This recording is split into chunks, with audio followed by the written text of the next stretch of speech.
Olá, pessoal. Tudo bem? Bom dia, boa tarde ou boa noite. Tudo bem com vocês?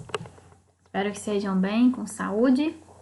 Bom, a gente está comentando um pouquinho aqui sobre provas de função renal, né? Nós começamos a falar sobre ela e vamos avaliar cada função, né?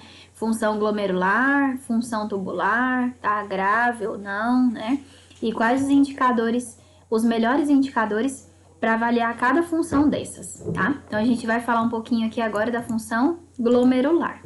Então a gente tem algumas provas chamadas de provas de depuração, né? O que é depuração?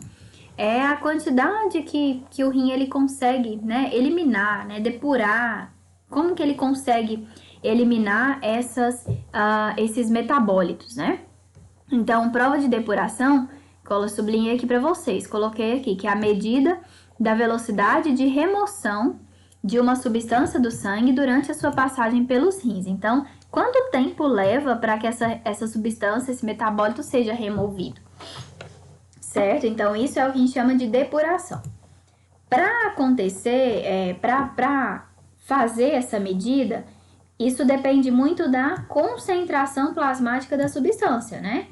Porque se eu tiver uma concentração maior, pode ser que a depuração também seja maior, né? Se a concentração dessa substância é alta, é grande, pode ser que a velocidade de remoção dela também seja maior, ou vice-versa, né? Por isso que depende dessa concentração e também da taxa excretória.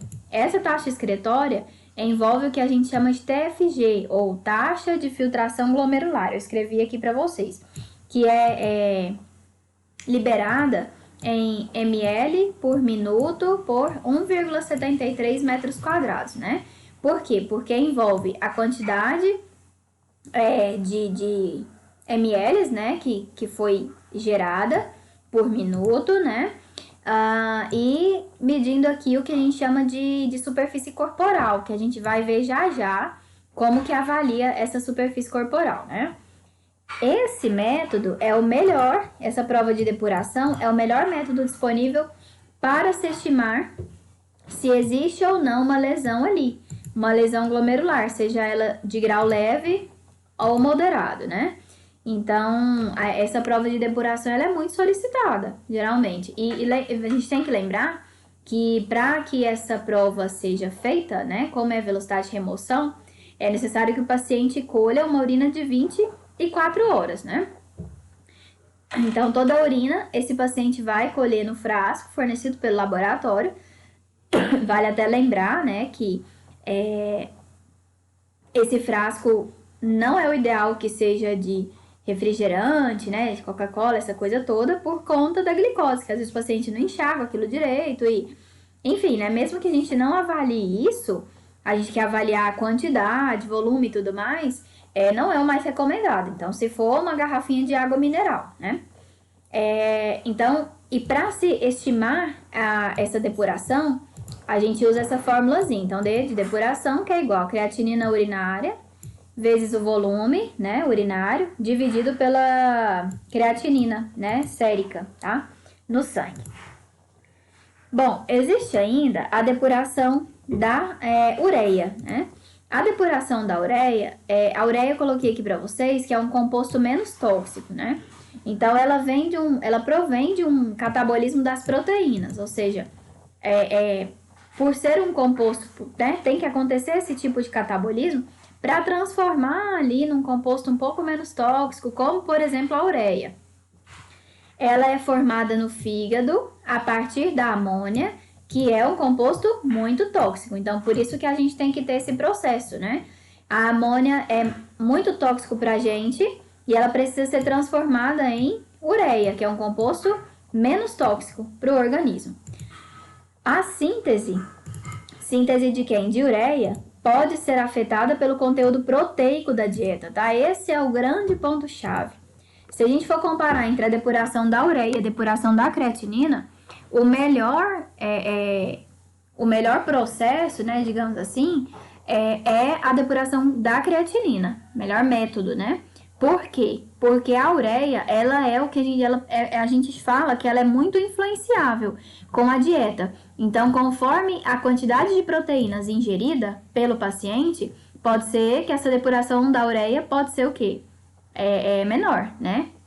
Então, pode ser que a gente tenha mais ureia acumulada ali, certo? Porque toda proteína que entra precisa ser, né, catabolizada e vai originar ureia, mais ureia, né? Então, a tendência vai ser a gente ter mais ureia sendo também eliminada, né? Bom, então, além de variar, conforme o conteúdo da dieta e esse catabolismo de proteínas que eu falei agora, varia conforme, claro, o estado de hidratação, né? O paciente toma muita água, toma menos, então isso também influencia na depuração. A ureia é filtrada nos glomérulos, né, como as outras substâncias. No entanto, cerca de 40% dela é reabsorvida nos túbulos, lembra deles? Nos túbulos contorcidos, né, proximais, distais. Em condições normais, os valores de depuração da ureia são paralelos à taxa de filtração glomerular, o que corresponde a cerca de 60% dessa taxa, tá? Então, aqui eu coloquei para vocês quais os fatores que vão influenciar. Então, como a gente disse, a velocidade do fluxo de urina, né, que entra aqui também mais ou menos associado ao estado de hidratação, né? Um fluxo urinário menor que 2 ml por minuto, geralmente a reabsorção é maior, né? Então, a gente tem um aumento da reabsorção de ureia. E o outro fator que nós falamos, a dieta, né? Então, os níveis sanguíneos de ureia modificam-se durante o dia. Por quê? Por conta da dieta, principalmente. Outras condições também, mas por conta principalmente da dieta. Né? No período do almoço, ou período do jantar, essas concentrações podem ser modificadas em decorrência dessa alimentação. Já a depuração de creatinina, a creatinina é um composto produzido constantemente e diariamente, né? Se faz necessário. Assim, já aqui da creatinina, o ponto interessante é isso, né? A síntese e a excreção se relacionam diretamente com a massa muscular. Tanto é verdade que a gente vê quem gosta aí, né, de malhar, quem pratica academia e diariamente e segue isso, né, muito à risca, tem muitos pacientes que tomam, né, creatina. Por quê? Porque auxilia nesse ganho de massa magra, né? Então, quanto mais creatinina eu tô tendo, mais massa muscular eu vou estar criando, né? Então, é um fator que auxilia nesse processo. Ela é excretada através de uma combinação de filtração glomerular e de secreção. E o que eu sublinhei aqui para vocês aqui é a melhor estimativa da taxa de filtração glomerular do que a ureia, tá? Em relação à ureia, tá? Então, se a gente fosse para comparar entre ureia e creatinina, a melhor é a creatinina. No entanto, existem fatores também que vão influenciar nessa depuração, né? Claro, como todo exame, existem fatores que influenciam, como toda metodologia. Então, nós temos aqui a idade. Conforme o passar da idade, a taxa de filtração glomerular, obviamente, vai diminuindo, né? Os rins também vão conseguindo cumprir um pouco menos, né? Ou com um pouco de menos de esperteza, digamos assim, as suas funções. Então, esse é um fator. O segundo fator é a necessidade de se obter urina em tempo cronometrado e sem perda. Né? A urina de 24 horas que nós falamos. O paciente não pode... me esqueci. Nossa, acabei de ir ao banho, de fazer xixi, só que eu esqueci e fui no vaso sanitário, né? Desprezei a urina no vaso. Ou seja, houve perda, né? Esse volume pode ser que vá, né, partir para, quem sabe, um outro diagnóstico lá no final das contas. Então, é necessário obter em tempo cronometrado e sem perda, das 7 da manhã de hoje às 7 da manhã de amanhã, e assim vai. Porque uma urina incompleta, provavelmente o ritmo de filtração pode estar diminuído, por conta, não do paciente, mas por conta de uma perda desse material, né? E o terceiro fator é a dependência da massa muscular, como nós comentamos. Por exemplo, eu, né, que não tenho uma massa muscular muito avantajada, digamos assim, quanto menor a massa muscular, menor também vai ser o ritmo de filtração, tá? além das, claro, variáveis laboratoriais, né, de um para o outro, mas que essas variáveis não podem ser tão, tão grotescas assim, né, digamos assim, tão espaçadas, tá? Bom, qual o procedimento para depuração de creatinina endógena, que é o que a gente chama de DCE, tá? Que é a melhor que nós falamos.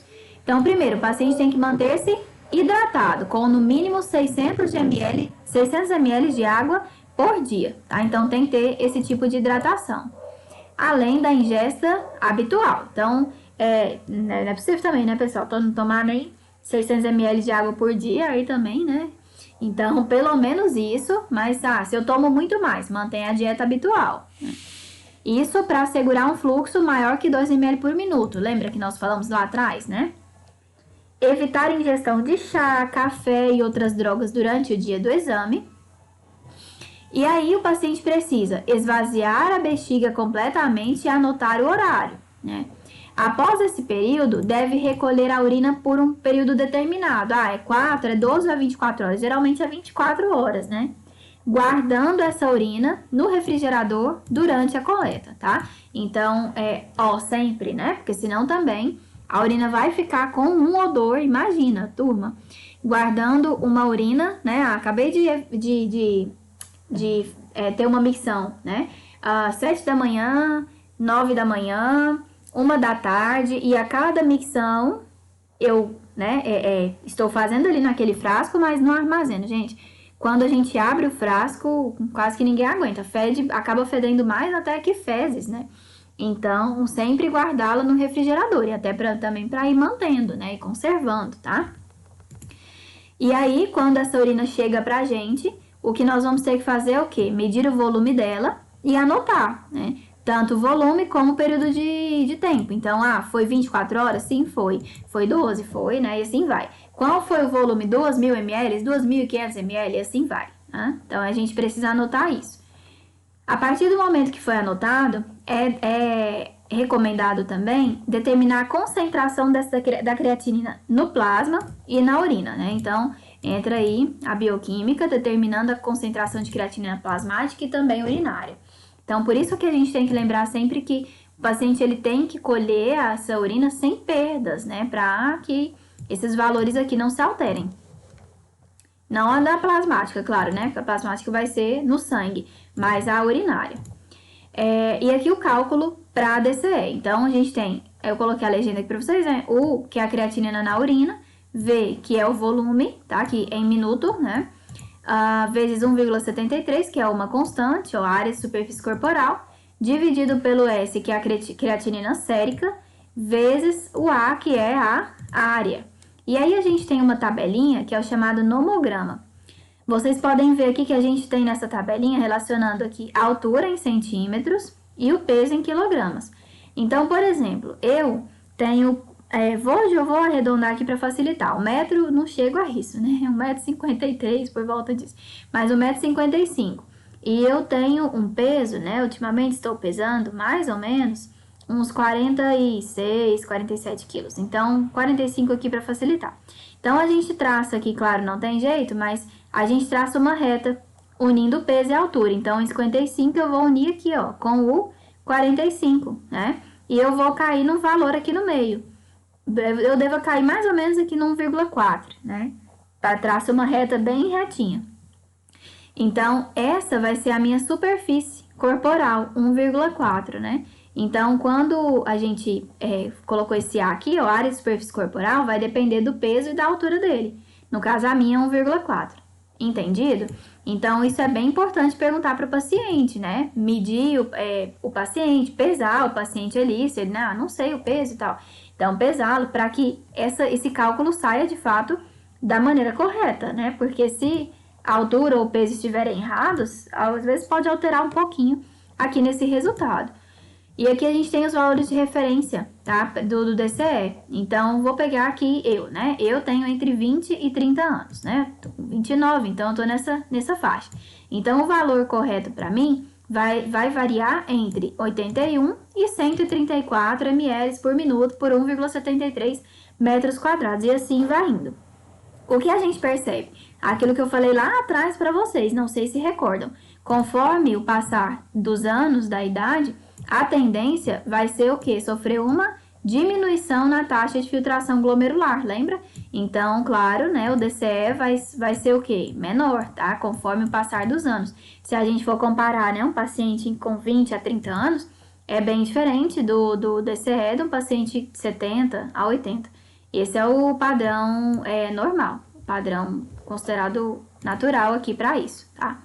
E para a gente finalizar, qual que é a correlação clínica disso? Então, se os valores estiverem aumentados, geralmente não tem tanto significado clínico assim. Por quê? Pode ser que ele, né, errou na coleta, passou o tempo, por exemplo. Os valores diminuídos, aí sim, correlaciona-se com enfermidades relacionadas ao glomérulo, né? Ou uma redução mesmo do fluxo do glomérulo, ou ainda pode ser que o paciente esteja com uma lesão tubular, tá? Então, o que tem mais significado clínico para a gente são as diminuições desse DCE, certo? Espero que vocês tenham entendido um pouquinho sobre essa questão da depuração e no próximo momento a gente vem continuando a falar sobre as outras funções, tá? Tubular, tá bom? Bom, então até a próxima, é isso. Muito obrigada pela paciência, né? Fiquem com Deus, né? E até a próxima.